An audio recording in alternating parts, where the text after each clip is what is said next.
अस्सलाम everyone, this is Mohammad Awais Ilyas from official YouTube channel of love bird supporters. उम्मीद करता हूँ आप सब खैरियत से होंगे और आपके परिंदे भी सब खैरियत से होंगे। काफ़ी दोस्तों के मैसेजेस आ रहे थे कि जी हमारे पास बच्चों की एक्सपायरी का बहुत ज़्यादा इशू आ रहा है, स्पेशली रेड आई के अंदर, पेल फेलो में, अल्बाइनो में बहुत ज़्यादा एक्सपायरी का इशू आ रहा है। तो मैं इसको दो हिस्सों में क्लासीफाई करता हूँ। मेरे नज़दीक 80% जो इश्यूज आते हैं वो डाइजेशन या फिर बर्ड को रिक्वायर जो बच्चों को खुराक ना मिलने की वजह से आते हैं, और 20% जो है इसमें अदर फैक्टर्स कंसिडर होते हैं। तो इसको इंशाल्लाह आगे जाकर डिस्कस करेंगे। सबसे पहले हमें ये समझना पड़ेगा कि मरने से की बजाय बच्चे सरवाइव कैसे करते हैं। होता इस तरह, कोई भी जानदार है उसको ज़िंदा रहने के लिए खुराक की ज़रूरत है। केस विद बर्ड्स कि जब बच्चे पैदा होते हैं, अगर तो इनको 8 घंटे के दौरान फीड मिल जाती है तो इंशाल्लाह बच्चे सर्वाइव कर जाते हैं, लेकिन अगर इनको फीड नहीं मिलती तो बच्चे हमारे एक्सपायर हो जाते हैं। और समटाइम्स ये भी देखने में आया गया है कि बच्चों को फीड भी करवाई होती है पेरेंट्स ने, बच्चे फिर भी एक्सपायर हो जाते हैं। तो फिर उसकी क्या रीज़न है? तो इसके लिए मैं आपको थोड़ा सा बताता चलूँ कि होता यूँ है कि हम कोई भी सॉफ्ट फूड या डाइट अपने बर्ड को डालते हैं, बर्ड उसको खाता है, उसको डाइजेस्ट करता है, और डाइजेस्ट करने के बाद उसको एक लिक्विड में, एक सीरम में कन्वर्ट करते हैं, जिसको हम क्रॉप मिल्क बोलते हैं। पहले 8 से 10 दिन की एज तक पेरेंट्स अपने बच्चों को सिर्फ और सिर्फ क्रॉप मिल्क देते हैं, एज इट इज़ सॉलिड दाना ट्रांसफ़र नहीं करते हैं। अगर किसी भाई को मेरी बात पे शक हो तो वो अपने बच्चों को 8-10 दिन की एज में चेक कर सकता है कि बच्चों के पोटे में आपको सिर्फ लिक्विड सीरम नज़र आएगा, कोई सॉलिड दाना नज़र नहीं आएगा। यहाँ पे एक चीज़ एक और मेंशन करता चलूँ मैं, कुछ दोस्त कहते हैं कि जी पहले 10-12 दिन 15 दिन बच्चे को सॉफ्ट फूड नहीं देना चाहिए, बच्चों को, छोटे बच्चों को, जो पेरेंट्स होते हैं उनको सॉफ्ट फूड नहीं डालना चाहिए। तो भाई, आप उनको सॉफ्ट फूड डालो, आप उनको सीड मिक्स डालो, whatsoever you will give to your birds, आपके बर्ड उसको डाइजेस्ट करेंगे, उसको क्रॉप मिल्क में कन्वर्ट करेंगे और अपने बच्चों को वो क्रॉप मिल्क ही देंगे। ये तो बात समझ आ गई कि जी हमने बच्चा निकला, 8 घंटे तक उसको फीड नहीं करवाया पेरेंट्स ने, बच्चा एक्सपायर हो गया। ठीक हो गया भाई, लॉजिकल बात है, समझ आ गई हमारी। अब समटाइम्स ऐसा होता है कि बच्चे को खुराक भी दी होती है पेरेंट्स ने, लेकिन बच्चे फिर एक्सपायर हो जाते हैं। तो उसकी रीज़न क्या है? अब उसके अंदर यूँ है कि बर्ड ने खाना खाया, उसने उसको डाइजेस्ट किया, उसने उसको क्रॉप मिल्क में कन्वर्ट किया, उसने वो क्रॉप मिल्क बच्चे को दिया। अब माँ ने बच्चे को क्रॉप मिल्क दे दिया, फीड तो उसने करा दी, लेकिन क्या वो फीड बच्चे को हजम भी हुई है कि नहीं? क्या वो उसने डाइजेस्ट की है? क्या वो फीड के अंदर जो रिक्वायर्ड बच्चे को एनर्जी थी ज़िंदा रहने के लिए, डाइजेस्ट करके उसको वो एनर्जी मिली है? नहीं मिली। अगर वो उसको मिली होती, बच्चे ने वो खुराक डाइजेस्ट की होती, तो आपका बच्चा एक्सपायर नहीं होता। तो इसके अंदर होता यूँ है, ये एक इनहेरेंट प्रोसेस है, मतलब ये पीछे से पेरेंट से बच्चों में आगे ट्रांसफ़र होता है, इसमें इंसान कुछ नहीं कर सकता है। जो फीमेल्स अच्छे बच्चे पालती हैं उनकी बेटियां आगे से अच्छे बच्चे पालती हैं। तो ये जो क्रॉप मिल्क बनाने का प्रोसेस होता है ना, कुछ फीमेल्स बहुत अच्छा क्रॉप मिल्क बनाती हैं, वो लिक्विड सीरम बहुत आउटस्टैंडिंग तैयार करती हैं, और वो अपने जब बच्चों को देती हैं तो बच्चे फ़ौरन हजम करके तो सर्वाइव कर जाते होते हैं। लेकिन कुछ फीमेल्स होती हैं कि जो क्रॉप मिल्क ज़्यादा अच्छा तैयार नहीं करती। तो जब ऑब्वियसली पेरेंट का क्रॉप मिल्क अच्छा नहीं होगा तो वो जब बच्चे को देंगे, बच्चा उसको डाइजेस्ट नहीं कर पाएगा। जब वो बच्चा डाइजेस्ट नहीं कर पाएगा तो उसको जो ज़िंदा रहने के लिए एनर्जी और ताकत की ज़रूरत है वो नहीं मिलेगी, और इवेंचुअली बच्चा एक्सपायर हो जाएगा। अब इस रिस्क को हम लोग कम कैसे कर दोस्तों ने अभी तक चैनल नहीं सब्सक्राइब किया, मैं अक्सर देखता हूँ मेरे जो व्यूज़ होते हैं उनमें जो सब्सक्राइब्ड रेशियो है वो सिर्फ 60% है। मतलब जो व्यूअर्स हैं मेरे वो 40% ऐसे हैं कि जिन्होंने सब्सक्राइब नहीं किया हुआ। तो अगर आपने अभी तक सब्सक्राइब नहीं किया चैनल को तो इसको सब्सक्राइब भी करें और बेल आइकन भी प्रेस कर लें ताकि आपको रेगुलर नोटिफिकेशन मिलता रहे, और इसको दूसरे दोस्तों से भी शेयर करें ताकि अगर मेरी किसी बात से किसी का भला हो जाता है तो उसका सवाब आपको भी मिलेगा। ये एक सदका जारिया है। Now coming back to the topic, इस रिस्क को हम लोग कम कैसे कर सकते हैं? दो तरीके। सबसे पहली चीज़ तो यह है कि आपको अपना ब्रीडिंग स्टॉक खुद मेंटेन करना पड़ता है। After some passage of time आपको जो है, जो फीमेल अच्छे बच्चे पाल रही होती हैं उनकी बेटियां रोकें, ठीक है? जो फीमेल अंडे ज़्यादा दे रही हैं उनकी बेटियां रोकें आप। जो मेल्स फर्टेलिटी ज़्यादा देते हैं उनके बेटे रोकें आप। इस तरह के अपने घर के बच्चे रोकें, उनको अपने पास तैयार करें और साल बाद आप उनको ब्रीड कराएं।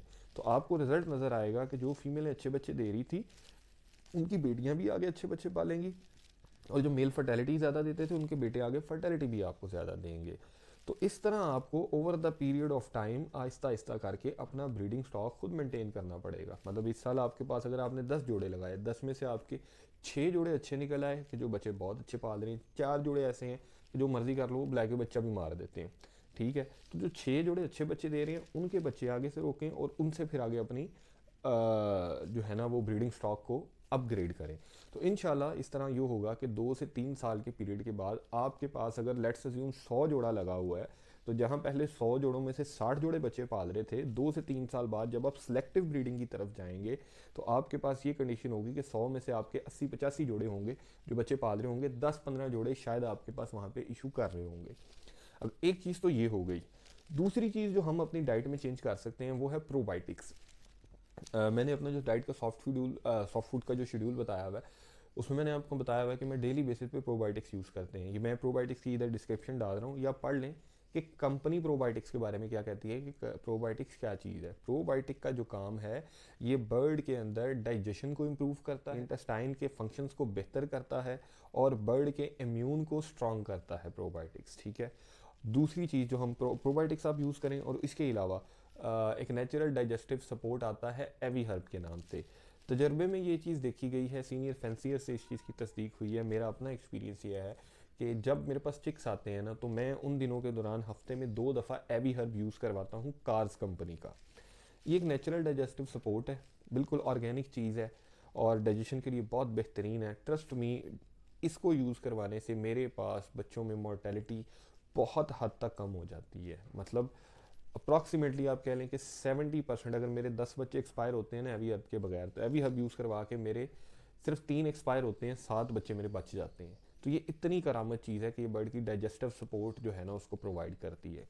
इसके अलावा मैंने ऑलरेडी पहले भी बताया हुआ आप सबको कि आप लोग हर 10 दिन बाद अपने बर्ड्स को अगर एवी हर्ब नहीं दे सकते, सस्ता हल इसका ये है लाइजोविट सिरप और जेटिपार सिरप। लाइजोविट जो है इसके अंदर B12 है, बी कम्प्लेक्स है, लाइसलिन है, डाइजेस्टिव एंजाइम्स हैं। ये सारे वाइटामिन जो हैं ये बर्ड के लिए प्रोबायोटिक का काम भी करते हैं, उसके गट फ्लोरा को भी अच्छा रखते हैं और उसको डाइजेशन में भी मदद देते हैं। और जो जेटिबार सिरप है ये एक लिवर टॉनिक है जो कि बर्ड के लिवर को सपोर्ट प्रोवाइड करता है। तो ये जो 2 मेडिसिन हैं ये आ जाती हैं एलोपैथिक के अंदर, ठीक है। जो एवी हर्ब है वो प्योर ऑर्गेनिक हर्बल प्रोडक्ट है, क्योंकि वो थोड़ी एक्सपेंसिव है, हर बंदा अफोर्ड नहीं कर सकता। तो अगर तो आप एवी हर्ब अफोर्ड कर सकते हैं तो वेल एंड गुड, 5 ml पर लीटर ट्वाइस अ वीक जब आपके पास चिक्स निकल रहे हो, ठीक है। अगर नहीं वो मिलता आपको एवी हर्ब, मैं बल्कि बिलाल खान का नंबर शेयर कर देता हूँ, उससे मिल जाएगा आपको अगर तो एवी हर्ब यूज़ करवाते हैं वेल एंड गुड, नहीं तो फिर 3 ml लाइजोविट, 2 ml जेटिपार हफ्ते में एक दफ़ा ड्यूरिंग ब्रीडिंग सीजन आप दें। इंशाल्लाह ताला आपके बच्चों में एक्सपायरी का इशू नहीं आएगा। तो ये एक लॉजिकल चीज़ मैंने एक्सप्लेन की है, जो मेन रीज़न है कि कोई भी जानदार है उसको ज़िंदा रहने के लिए खुराक की ज़रूरत है। खुराक नहीं मिलेगी वो एक्सपायर हो जाएगा, खुराक मिल भी जाएगी अगर वो उसको हजम नहीं करेगा तो जो उस खुराक से हासिल होने वाली एनर्जी है जिससे के बेस पे आपने ज़िंदा रहना है वो नहीं मिलेगी तो इवेंचुअली। इसके अलावा एक काम जो सबसे इंपॉर्टेंट टिप है वो मैं लास्ट में देता चलूँ आपको। रेड आई चिक के अंदर स्पेशली रेड आई का ना इम्यून लेवल जो है ना, वो हम कहते हैं कि रेड आई बहुत वीक ब्लड है। वीक ब्लड क्या होता है कि इसको अगर लेट्स अज्यूम अगर ब्लैक आई बच्चे को 8 घंटे तक फीड ना मिले तो वो सर्वाइव कर देगा, लेकिन इनकी इम्यूनिटी चूंकि कमज़ोर होती है तो ये 5 से 6 घंटे इससे ज़्यादा नहीं गुजारते हैं। अगर इनको 5-6 घंटे में फीड मिल गई ठीक, नहीं मिली तो ये फ़र्क। तो इसको बचाने के लिए आप क्या करें, स्पार्क लिक्विड अपने पास रखें शेड में, या तो आप शुरू के 2-3 दिन पेरेंट्स की पानी वाली पॉट में 2-4 ड्रॉप स्पार्क के डाल दें, इंशाल्लाह ताला उससे भी बच्चों में एक्सपायरी काफ़ी हद तक कम हो जाएगी। और दूसरी ऑप्शन उसमें यूँ है कि आप बच्चे को डायरेक्ट 1 ड्रॉप स्पार्क का पिला दें। उसमें क्या होगा कि अगर फीमेल बच्चे को फीड नहीं भी करवाती तो स्टिल उस केस में जो आप स्पार्क देंगे वो बच्चे को इतनी एनर्जी प्रोवाइड करेगा कि बच्चा मजीद 8 से 12 घंटे ज़िंदा रह सके। तो जो उसको एनर्जी होगी वो उसको स्पार्क से मिल जाएगी। तो ये भी एक तजर्बे की बात बता रहा हूँ आपको कि जब आपकी फीमेल फीड नहीं ना करा रही बच्चे को, कोई मसला नहीं, आप बच्चे को 1 ड्रॉप स्पार्क का दें और रख के वहाँ पे छोड़ दें, फिर 12 घंटे बाद 1 ड्रॉप दें और रख के छोड़ दें अनटिल अनलेस फीमेल फीड ना करवाए उसको। तो इंशाल्लाह ताला इससे भी आपके पास बच्चों की मोर्टेलिटी काफ़ी हद तक कंट्रोल। जो अदर रीजंस हमारे पास आ जाती हैं, अदर रीजंस में हमारे पास आता है शेड में कोई बैक्टीरियल या वायरल इन्फेक्शन का होना। जब बैक्टीरियल या वायरल इन्फेक्शन होगा आपके शेड के अंदर, उसमें आपका ये होगा कि बच्चे निकलते ही एक्सपायर नहीं होंगे। 10 दिन, 12 दिन, 15 दिन की एज पे जाके बच्चा एक्सपायर हो जाएगा आपका। 15 से 20 दिन, 15 से 25 दिन ये ड्यूरेशन होगी बच्चों के एक्सपायरी की। अगर इस एज के दौरान आपके बच्चों में एक्सपायरी हो रही है तो इट मीन्स आपके शेड में कोई वायरल या बैक्टीरियल इन्फेक्शन मौजूद है। उस केस में आप जो एक्सपायर हो रहे हैं चिक्स उनका पोस्टमार्टम करवाएं ताकि आपको कंफर्म हो सके कि ये रीज़न क्या है पीछे एक्सपायरी की। वायरल और बैक्टीरियल इन्फेक्शन का होना इसके अलावा जैसे पहले बताया मैंने, फीमेल्स का बच्चों को फीड ना करवाना, उसको कैसे इम्प्रूव करना है वो मैंने आपको बता दिया है। इसके अलावा जो नीचे वाली नेस्टिंग है हमारी, वो नेस्टिंग गंदी हो जाना। समटाइम्स क्या होता है, हम लोग जब पहले क्लच के बच्चे वो सेल्फ हो जाते हैं तो नेस्टिंग काफ़ी गंदी हो जाती है, तो हम लोग नेस्टिंग अपनी चेंज नहीं करते हैं, जिस वजह से कभी सुंडियाँ पैदा हो जाती हैं बॉक्स के अंदर, कभी कोई मसला आ जाता है। तो उस केस का सबसे बेहतरीन हाल ये है कि जब पहले क्लच के बच्चे सेल्फ हो जाए, पुरानी गंदी नेस्टिंग ऊपर से उखाड़ें आप, और बुरादा डाल के उसको थोड़ा सा नया बुरादा डाल के, पहले कोपैक्स डालें, उसके बाद नया बुरादा डाल के उसको थोड़ा सा प्रेस करके ऊपर अंडे रख दें। इंशाल्लाह ताला इस वजह से बच्चों की एक्सपायरी नहीं होगी। उसके अलावा क्या कहते हैं, इसके अंदर जो आ जाता है, फीमेल्स समटाइम्स एग्रेसिव हो जाती हैं और वो खुद ही अपने बच्चों को मार देती हैं। अब जो बर्ड एग्रेसिव होकर अपने बच्चों को मारता है ना, तो उसके अंदर जो चीज़ आती है कि बच्चों की बॉडी पे आपको बाकायदा तशद्दुद के निशान नजर आएंगे, रेड कलर के मार्क्स होंगे, जख्म हुए होंगे बॉडी के ऊपर। तो जो फीमेल का अग्रेशन है ना, ये हमेशा होता है या तो मेल उसको तंग करे कि दोबारा ब्रीड के लिए उसको क्रॉस करने की कोशिश करे, या फिर इसके अंदर यूँ होता है कि जो है ना, फीमेल किसी वजह से डिस्टर्ब हो जाए, तो उस केस में फिर फीमेल जो है ना अपने बच्चों को मारने शुरू कर देती है।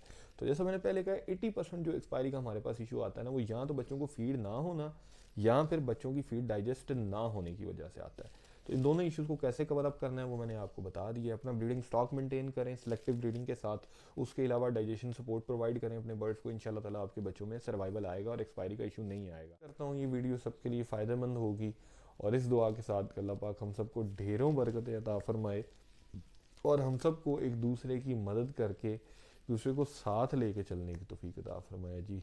आमीन, जज़ाकल्लाह, अल्लाह हाफ़िज़।